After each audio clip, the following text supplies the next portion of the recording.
All right, how's everybody doing out there? I'm Thomas. Welcome to my channel. I do educational videos on many different topics. Most of them are things you haven't heard about too much. And we are in the middle of covering the reciprocal system of theory, which is a theory of everything, first proffered by Dewey B. Larson back in the 20th century, middle to late 20th century. He died back in 1990. And since then, the theory has been updated quite a little bit by people that are calling it Reciprocal System 2. And right now, we are in the middle of looking at an address that Larson gave to the society that works to spread out, broadcast Larson's work, the International Society for a Unified Science. And in 1986, he gave a talk there about the deductive development of the reciprocal system. Now, the basics of the reciprocal system are more or less that where the ancient Greeks believed that the universe was made out of matter and its smallest parts were atoms. And then, 2,500 years later, Einstein comes along and says E equals mc squared. So it looks like matter is the fundamental thing in the universe, but it's really energy. Energy and matter can be converted one to the other.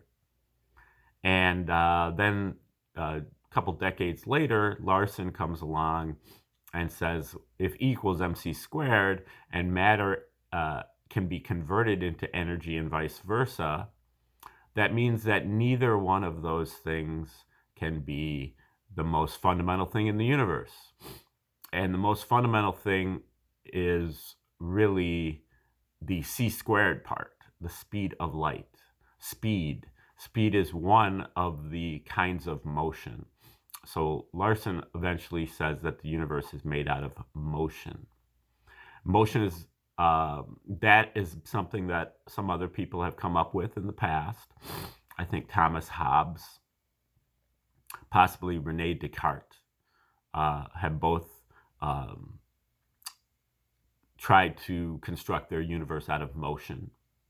But they didn't kind of redefine motion in the way that Larson did, that allowed him to move on with this theory, to move forward with it, and to make a whole universe out of it. Is that motion, in Larson's sense, motion is the relationship between space and time. So you have speed. Speed is 10 miles per hour. The car is moving 10 miles per hour. 10 miles of space in 1 hour of time. Space over time. That is speed. But speed is only one of many, many different kinds of motion. All of the kinds of motion are relationships between space and time. But it can be the other way around as well, relationships between time and space. It took me 10 minutes to move that pile 10 feet. That's 10, or 5 feet, we'll say. That's 10 minutes of time per 10 feet or 5 feet of space. That is energy, time over space. And it turns out that every single physical quantity that we can think of is a relationship between space and time. And that happens because space and time are both multidimensional, because space and time are identical to each other, except that they are reciprocals. So every quality that space has, time also has, and every quality that time has, space also has. The major quality that we know about time is that time is always progressing. It's always getting later and later and later and later. In the same way, space is also progressing. Things are always getting farther and farther and farther and farther apart. There's more space between them. And we see this in the recession of the distant galaxies.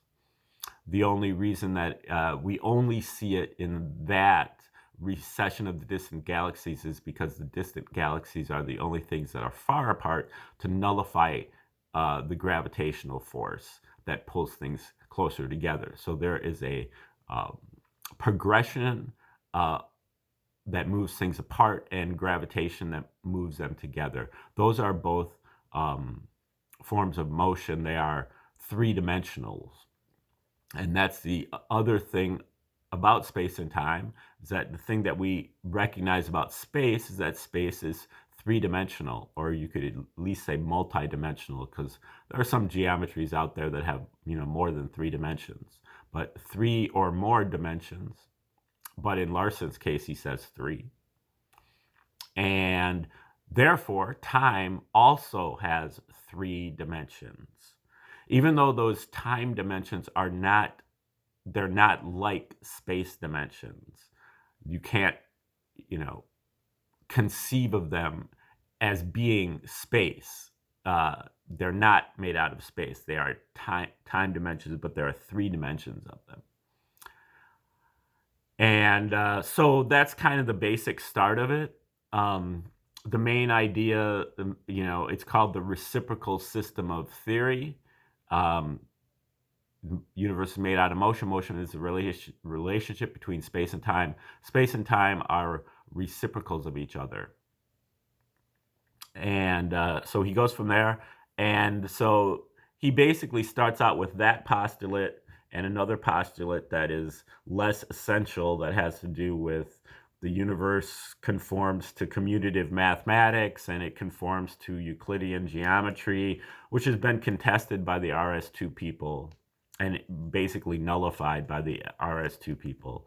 So, but that's not really needed for the theory. He basically just goes with this one postulate and he defines an entire universe out of that.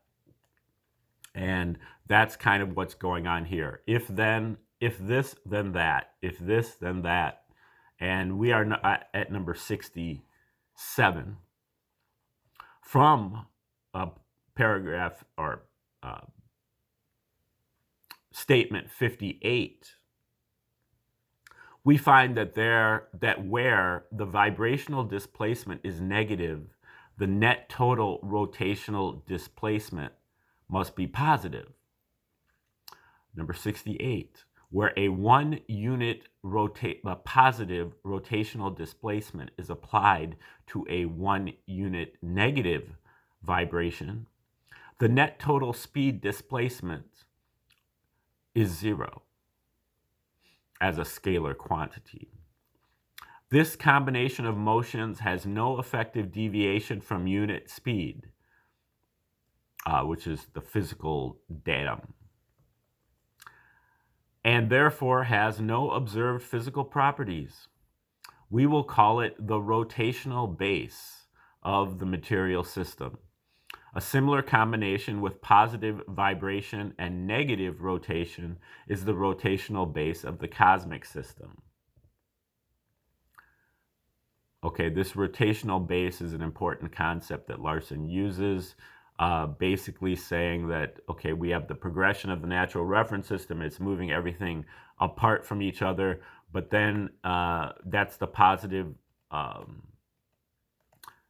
and then you have this vibration that's put on it, which is the photon, and then you have this rotation.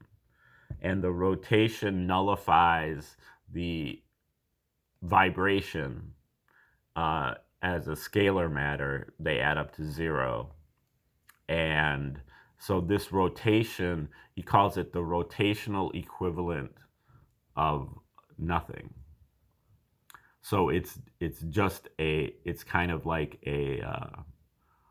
what he calls it, a rotational base. This is where you build atoms from this base. It doesn't have any qualities of itself, but it is necessary for you to start building atoms. Now, Perret had some problems with this concept, which I'm guessing that we'll get into here pretty soon once he starts putting in some footnotes. So number 69, for convenience, we will represent the different motion combinations of this type of sets of numbers representing the speed displacements in the three scalar dimensions. We will specify only the effective magnitudes of the displacements, and we will use the letters M and C to indicate whether the combination belongs to the material or the cosmic system. Now again, when we're splitting the material and the cosmic system, basically the material system is what we're familiar with, and this is everything that is moving less than unity, or the speed of light. Like in Einstein's system, Einstein is saying that the speed of light is the maximum speed of the universe. Larson says that the speed of light is the midpoint of the universe, the neutral point where half the universe is moving slower than the speed of light and half the universe is moving faster than the speed of light. And the half of the universe that's moving faster than the speed of light is called the cosmic sector, or in this case, the cosmic system. So there are, and both sides of the equation are identical, but it's just that time and space are switched around. So in the material sector, you've got more space over time relationships. In the cosmic sector, you have more time over space relationships. And the material sector corresponds, the material atoms are the atoms that we're familiar with, whereas the cosmic atoms are something different that has a more, I would say, more related to consciousness. Okay, now we're still in the middle of number 69 here. The displacement magnitudes will be expressed in the form M material and then A dash B dash C, like so, three numbers, where A and B are the effective displacements of the two-dimensional rotation, which we'll call the magnetic rotation, and C is the effective displacement of the one-dimensional or electric rotation. Negative spatial displacements will be enclosed in parentheses on this basis in his notation. So on this basis, the material rotational base is M 0-0-0, and the cosmic rotational base is C 0-0-0. Now, another point here is that in Larson's system, you've got these magnetic quantities, and you have these electric quantities. He doesn't state it here yet, but the magnetic and electric quantities can be both charged and uncharged. And this is particularly true with the electron. In Larson's system, the electron is uncharged. It can be charged. There is such a thing as a charged electron, but the most basic form of the electron is uncharged. Larson says that the electron is a rotating unit of space. Okay, now we'll get into that.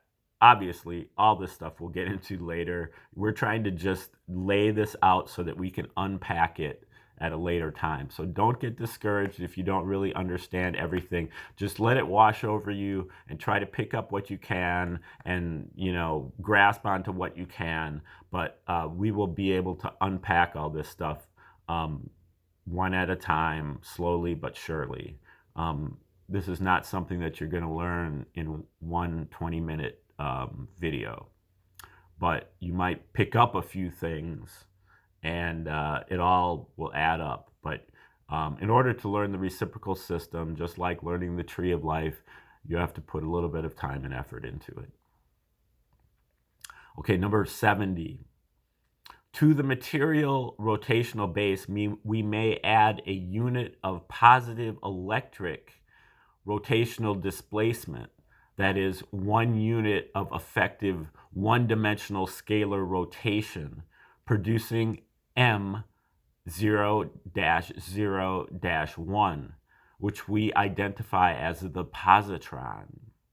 Or we may add a unit of negative electric displacement, producing m 0-0-1, which we identify as the electron. These are the first members of a series of combinations that we identify as the subatomic particles of the material system. Number 71, addition of a magnetic or two-dimensional displacement unit to the material rotational base produces m 1/2-1/2-0. There are no half units, but a material unit occupies both dimensions, and we therefore credit half to each. We identify this combination as the muon neutrino. Okay, this is sticky here, because Larson starts off way back at the beginning of this with his discrete unit postulate. Everything is in units. There are no half units. But here he comes right out and he's saying that the addition of a two-dimensional, okay, so that's the magnetic is the two-dimensional and the electric is the one-dimensional. Addition of a magnetic displacement unit to the material rotational base produces m 1/2-1/2-0. The next sentence is, there are no half units, but a magnetic unit occupies both dimensions. Okay, so a magnetic unit occupies both dimensions, and so it basically splits the one unit into two because it's occupying two. We identify this as the muon neutrino. And there's a footnote here from Perret, and he says the muon neutrino was called a massless neutron in Larson's earlier works. So he eventually began to call it the muon neutrino, but at the beginning he was calling it the massless neutron. Okay, now number 72. At the unit level, the magnetic and electric displacement units are numerically equal. That is, 1 to the second power equals 1. So both magnetic and electric units are numerically equal because one is one-dimensional, one is two-dimensional, but 1 to the second power equals 1. Addition of a unit of negative electric displacement to the muon neutrino therefore produces a combination with a net total rotational displacement of 0. So we identify this combination m 1/2-1/2-1. Okay, so meaning that each, 1/2-1/2-1, so 1 positive and 1 negative. The positive is in the magnetic dimensions and the negative is in the electric dimensions. They cancel each other out, so you still have a kind of a nothingness there. He identifies this as the electron neutrino, which eventually he just refers to as the neutrino, even though he just recently identified the muon neutrino. And the footnote here says, because of the electron neutrino's net displacement of 0, it can pass through any structure without interference. Okay. Number 73. Geometrical considerations indicate that two photons in different scalar dimensions can rotate around the same central point without interference as long as the rotational speeds are the same, thus forming a double structure. Any rotational combination with two or more net units of rotational displacement can take the double structure. Number 74. This introduces, okay, number 74 is quite long. So we're going to stop there with number 73. Basically, he's saying that two photons can occupy the same space and rotate around the same central point without interference, as long as the rotational speeds are the same. So it forms a double structure. So any rotational motion with two or more net units can take the double structure. Okay, we'll stop there for now. Thanks for tuning in. If you want to buy any of my books, just send me an email. And, I've got a book on Tree of Life. I got a book on some jazz musicians. And I take donations by Venmo and Cash App. Otherwise, just thanks for tuning in. Keep posted. I'll be doing videos like this every day until we get through this. And I know it's tough going, but hang in there. The reward will be worth it down the line. And have a great day. We'll see you soon.